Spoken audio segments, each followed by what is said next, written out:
José Luis Chea Urruela fue ministro de Cultura y Deportes durante este gobierno, comisionado presidencial para el proyecto Mesoamérica. Trabajó en el Ministerio de Relaciones Exteriores. Ha ocupado puestos diplomáticos en diferentes periodos. Presidente del Grupo de los 77. Viceministro de Relaciones Exteriores de la República de Guatemala. Ha trabajado en la rama legal, ha estado en la ONU, OEA, la CIECA, el PNUD, entre otras instituciones internacionales.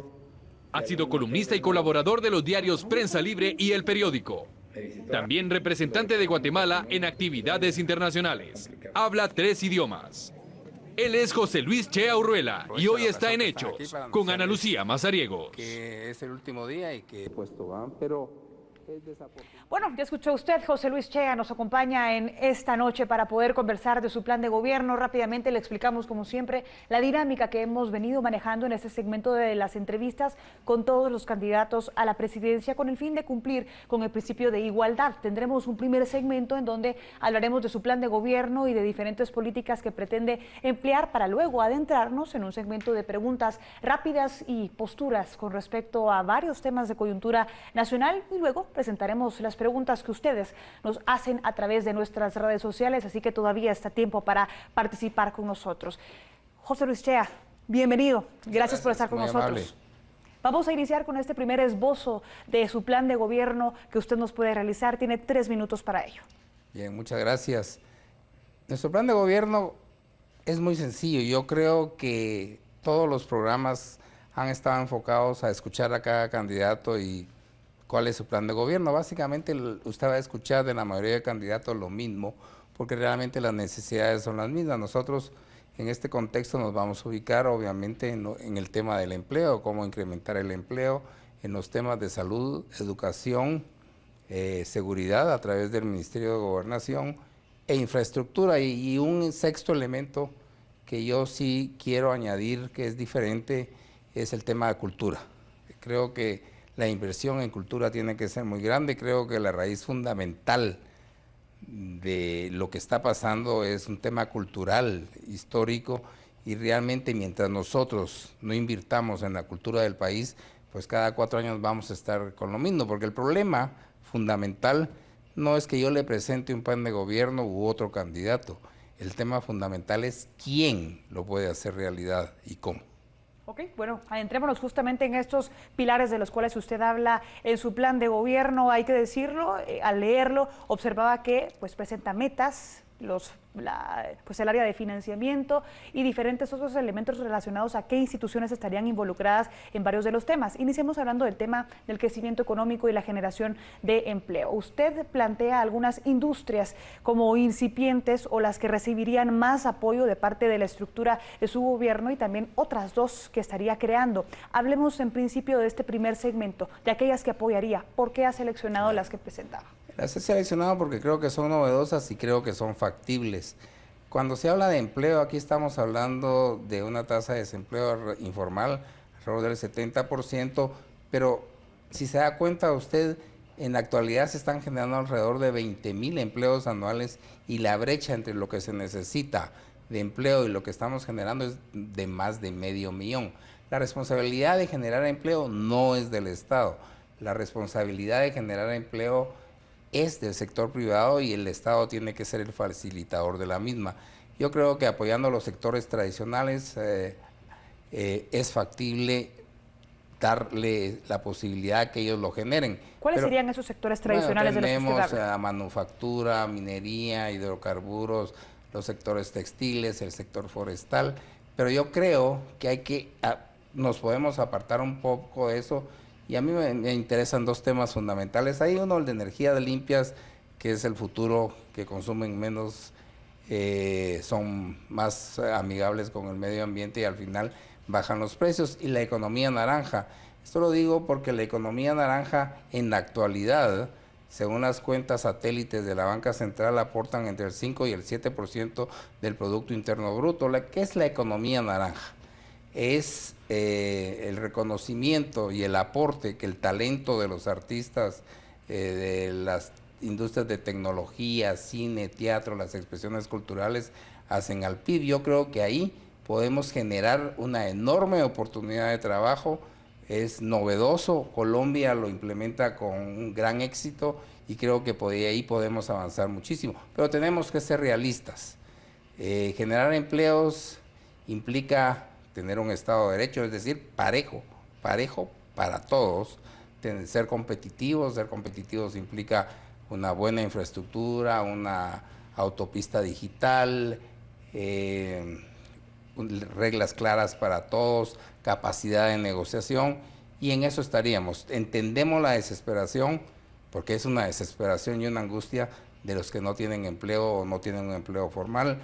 Hay que hacer lo posible, pero no podemos salir a la calle prometiendo 1 millón de empleos así sin explicar cómo. Licenciado Chea, usted habla de esta certeza jurídica, de Estado de Derecho, de reglas claras que son necesarias justamente para incentivar la inversión en el país, pero también fomentar que las industrias que ya están se queden en nuestro país y sigan generando más empleos. Usted hablaba de uno de los sectores tradicionales relacionados a hidroeléctricas y también las explotaciones de minerales y demás. ¿Cómo disminuir ese alto nivel de conflictividad que existe hasta el momento? Así es. No, mire, es un tema nuevamente cultural, es capacidad de negociación. ¿Qué le ha faltado al gobierno, incluso del que usted ha formado parte, para poder disminuir esos altos índices de conflictividad? Por supuesto, pero digamos, es que no es el gobierno per se, son los habitantes de algún lugar determinado. Por ejemplo, si yo pertenezco a una zona geográfica que tiene riqueza minera, pues simplemente la comunidad debería tener una mejor capacidad de negociación en lugar de dejarse manipular, de decir que el agua va a contaminar. La tecnología ha avanzado muchísimo. Pero desde el Estado, ¿cómo poder evitar eso? Tiene que tener buenos negociadores y también el empresario. Digamos, si yo voy a invertir en Guatemala y soy una empresa minera canadiense, pues voy a tomar muchos factores en consideración y todos van a estar basados no solo en la certeza jurídica, sino en mis ganancias. Hay empresas que han estado en Guatemala que pagan 1% de regalía y la misma negociación en otro país ha sido de 10%. Es decir, lo que nos falta a nosotros como guatemaltecos es nuestra capacidad. ¿Incrementaría usted entonces esas regalías? Es una negociación, porque en el caso de la minería, todo va variando, depende de los precios de los metales. Entonces hay ocasiones, si yo voy a invertir, estoy en oro y los precios no están cómodos, pues prefiero esperar un momento. O si tengo mejores condiciones para los mismos minerales en Perú o en Colombia, pues invierto allá. Licenciado Chea, por ejemplo, usted formó parte del actual gobierno, el gobierno del presidente Jimmy Morales, y en este gobierno justamente se han observado diferentes problemáticas en torno a 3 empresas dedicadas a ese rubro, a ese giro de negocios que es la fecha y no logran ver la luz después de ese túnel. ¿Qué hubiera hecho usted o qué consejo le daría al gobierno del cual usted formó parte? A ver, yo fui ministro de Cultura y esa era mi responsabilidad, y como ministro de Cultura hice un buen trabajo, es decir, hay obras, hay resultados. Ahí está la Escuela de la Marimba, está el Palacio Nacional. En el ámbito que a mí me compete, combatimos la corrupción en Tikal, creamos infinidad de becas para los estudiantes y para los artistas. ¿Qué hacen los otros ministros? No es mi responsabilidad. Creo que lo que yo hice, lo hice correctamente, salí a tiempo y salí muy bien. Que sea su responsabilidad, pero no voy a aconsejar, porque realmente en el gabinete cada ministro tiene su función. Ahora, ya fuera del gobierno y no siendo miembro del gabinete, pues yo creo que lo más importante es estar enterado del tema, y son las condiciones. Si usted como gobierno no crea las condiciones de negociación, no va a avanzar. Yo veía desde la parte como ministro de Cultura que nombraban negociadores y negociadores y negociadores para los temas de conflictividad social, y no avanzaban porque es muy difícil la experiencia de negociar. Y estaban en algunos casos más del lado de un lado que del lado del gobierno, pienso yo. Hablemos ahora de otro tema, seguridad, que es otro de los elementos que usted plantea en su plan de gobierno, y una de las propuestas que justamente escribe allí tiene que ver con la creación de una Guardia Nacional compuesta por elementos de la Policía Nacional Civil y también del Ejército, con una variación, con conocimiento en temas de derechos humanos y seguridad ciudadana. Cuéntenos en qué consiste. Lo leo muy bien. De hecho, en efecto, el tema de seguridad es vital. Y es un tema de justicia, porque no vamos a hablar de cuántos robos se cometen al día, cuántos crímenes se cometen al día, sino el elemento fundamental es cuántos de estos asesinatos quedan impunes. Es cerca de 98 de 100 asesinatos quedan en la impunidad. La gente está hastiada y cansada. Y es obvio que la Policía Nacional en este momento no tiene la capacidad institucional de resolver este problema. Yo pienso que un recurso integrado entre las fuerzas élite del Ejército y de la Policía Nacional, dentro del marco del respeto a los derechos humanos y con conocimientos de derecho, puede ayudar. ¿Por qué? Porque el guatemalteco, como ser humano, reacciona ante el miedo, reacciona ante el temor, es decir... Pero hablemos justamente del miedo también que sienten muchísimos pilotos del transporte público, taxistas, quienes día a día son extorsionados si ese delito no ha sido atacado de frente por parte de las autoridades de gobierno. ¿Cómo podría actuar esa Guardia Nacional para hacerle frente a justamente estos casos que lo veíamos tan solo la semana pasada? El temor es importante, en efecto. El delincuente tiene que tener dos miedos. El primero es que lo agarren cometiendo un delito y el segundo es qué pena le van a poner por ese delito. Es por eso que es importante tocar, y yo creo que se hace ya inevitable, el tema de la pena de muerte. El tema de la pena de muerte, curiosamente, es inconstitucional. No se aplica porque es inconstitucional. La Corte en octubre del 2017 emitió una resolución diciendo que era inconstitucional basada en normas de derecho internacional y en el Pacto de San José, basado también en el artículo 46 de la Constitución, que dice que el tema, los tratados de derechos humanos prevalecen sobre la Constitución. Yo pienso que hay que cambiar eso. No es una decisión personal, creo que el país tiene que encaminarse y buscar una ruta para que la pena de muerte pueda ser aplicable otra vez. Guatemala firmó en el 69 el Pacto de San José, lo ratificó en el 78. Los dos obstáculos más grandes han sido el 2000, cuando el expresidente Portillo derogó la ley del indulto, y la resolución de la Corte del 17, donde declara inconstitucional la pena de muerte. Entonces, no se trata si es disuasiva o no. Esta es una discusión de largo plazo y de largo alcance. Se trata de castigar. Si yo quito una vida en un cierto tipo, pues también tengo que la sociedad diga, bueno, puede perder su vida.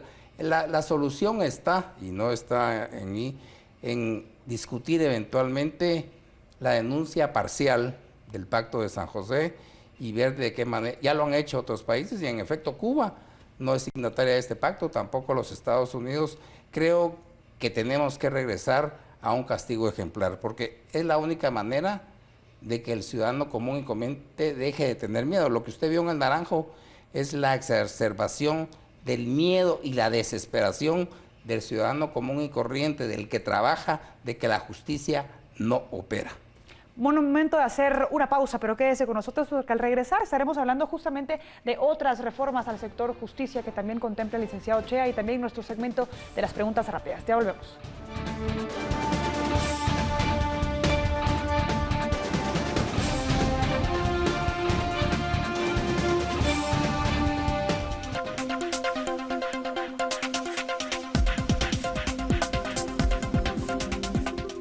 Con mucho más aquí en Hechos, platicando en nuestro segmento de la entrevista con José Luis Chea, candidato a la presidencia por el partido Productividad y Trabajo. Licenciado Chea, es momento de adentrarnos ya en nuestro segmento de las preguntas rápidas. En la primera parte estaremos pues mencionándole diferentes temáticas para conocer su postura. Usted rápidamente nos dirá si está a favor o en contra. Así que iniciaremos con algunos de los temas. Por ejemplo, restaurar CICIG, ¿a favor o en contra?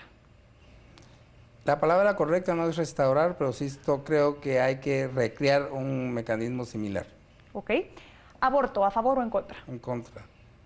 Pena de muerte, ¿a favor o en contra? A favor. Matrimonio entre personas del mismo sexo. En contra. Ley de reconciliación nacional, ¿a favor o en contra? A favor. Ley de cuotas, ¿a favor o en contra? En contra. Despenalización de las drogas, ¿a favor o en contra? A favor. Nacionalización de la energía eléctrica, ¿a favor o en contra? En contra. Explotación de minerales, ¿a favor o en contra? A favor.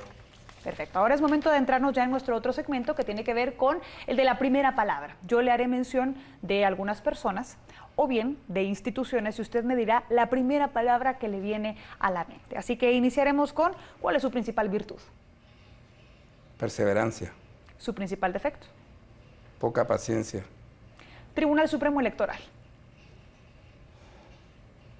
Indefinido. Juan Francisco Sandoval. Funcionario. Ese es un cargo, no un calificativo, licenciado Chea. Bueno, en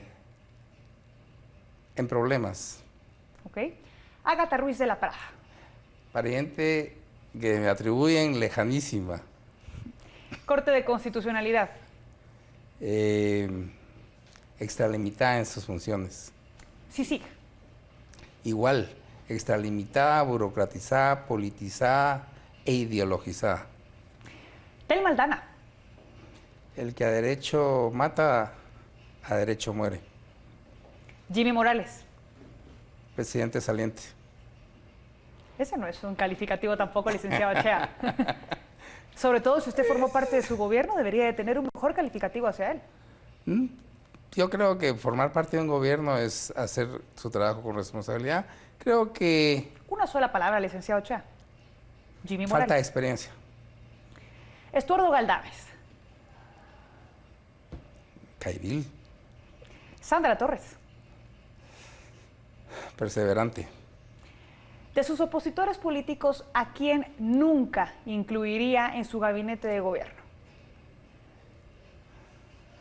Tal vez, hay que decirlo, ¿no? Por supuesto. Galdames. Galdames, muy Sí. bien. ¿Hay alguna otra persona que jamás consideraría? Es que son tantos. Más bien pienso en los que consideraría, porque son buenos funcionarios, tienen experiencia en la administración pública. Dígame quiénes son entonces. Pienso que Edmond Mulet tiene una buena experiencia diplomática, pienso que Julio Héctor, a pesar de que no es un político nato, tiene una gran experiencia en el área financiera. Creo que son los dos que me vienen, o tres que me vienen a la memoria también. El de candidato de Unidos, que trabajó en el crédito hipotecario, también creo que tiene una buena experiencia. Creo que eso, por ahí me voy. Ok, ahora es momento de adentrarnos ya con preguntas que nos envían desde las plataformas de redes sociales. Han sido bastantes y hemos pues incluido aquellas que son pues las más relevantes en relación a pues conocer sus planes de gobierno y posturas. Así que uno de ellos dice, ¿qué van a hacer con los sindicatos? ¿Cuál sería su postura con respecto a estas agrupaciones? Desafortunadamente hay una ley que las protege, pero yo mientras menos sindicatos haya mejor, realmente menos pactos colectivos y más pactos con los estudiantes. No podemos destinar todo el dinero de dos ministerios tan grandes a los sindicatos. Es imposible trabajar así. Claro. ¿Qué propuesta tiene para la ley de servicio civil? Usted plantea algunas modificaciones, ¿cuáles serían? Sí, bueno, ni siquiera modificar, que se respete, porque ahora hay esfuerzos de que las cualidades que tienen los funcionarios deben ser menores con tal de meter gente del partido. Claro. ¿Qué van a hacer con la función social que deben cumplir las hidroeléctricas? Plantea otro de nuestros televidentes. Bueno, creo que eso está dentro de lo normal. Es que no es una función, no debería estar en la función social per se, debería estar en el aumento justo de las regalías que pagan. No es caridad, es un negocio. Hay otra pregunta que es un poco más graciosa, pero la hace Quetzalumán. Dice, ¿qué piensa que Apple le cambie el nombre a otro ringtone? Sigue ahí sonando el tono de la marimba. Ok, perfecto. Hay otra pregunta relacionada a cómo describiría usted en 3 palabras su plan de gobierno. Muy corto y efectivo. Muy corto, pero muy efectivo. Sí.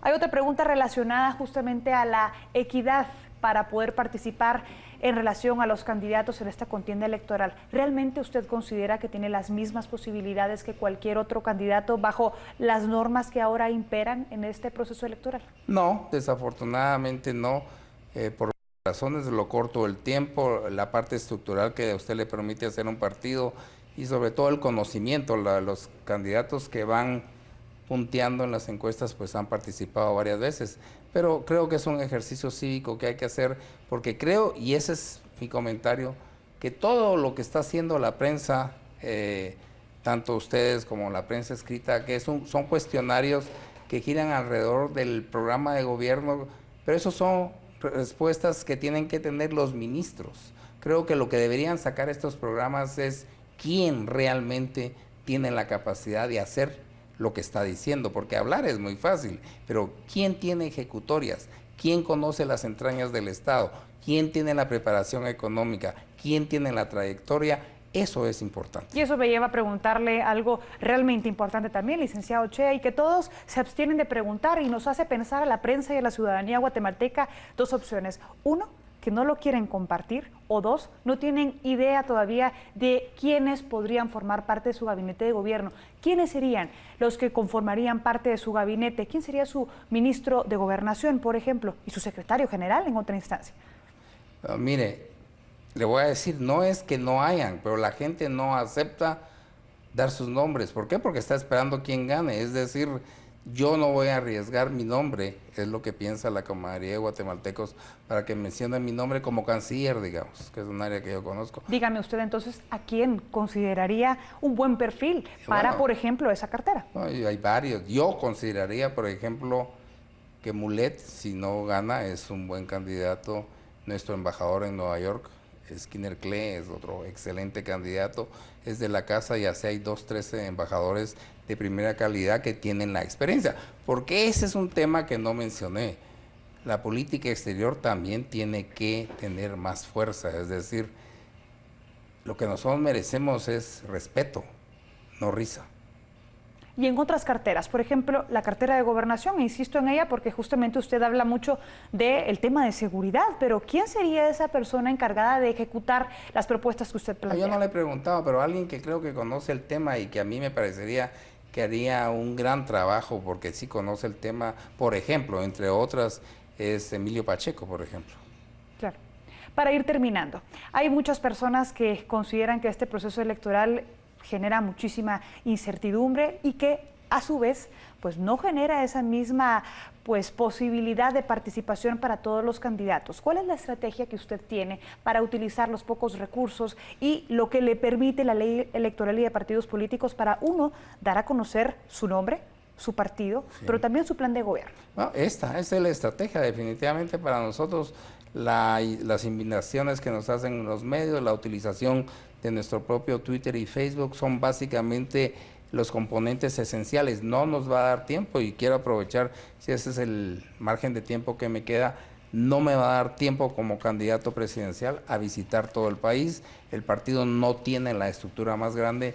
Yo quiero invitarlos a que más allá de las promesas y de los planes de gobierno que nadie cumple, porque una cosa es prometer y la otra llegar al día siguiente, sentarse en un gabinete y usted no tiene la mínima idea de los problemas de su cartera, no sabe de los planes anuales, no sabe de cómo lo va a ejecutar, no sabe cómo está lo de recursos humanos, cuáles son las unidades ejecutoras. Yo creo que lo que el ciudadano tiene que pensar y decidir es quién puede ser su próximo presidente, no quién va a ser su próximo verdugo, porque un elector que vota equivocadamente en lugar de ser una víctima se vuelve un cómplice. Y por último, ¿qué tanta confianza le tiene a la estructura partidaria a la que usted pertenece, considerando que, usted mismo lo ha dicho, no tiene una estructura tan grande y que eso es elemental para un proceso electoral como este? Le tengo la confianza necesaria porque es un partido, si bien pequeño, con mucha mística y con mucha capacidad de trabajo.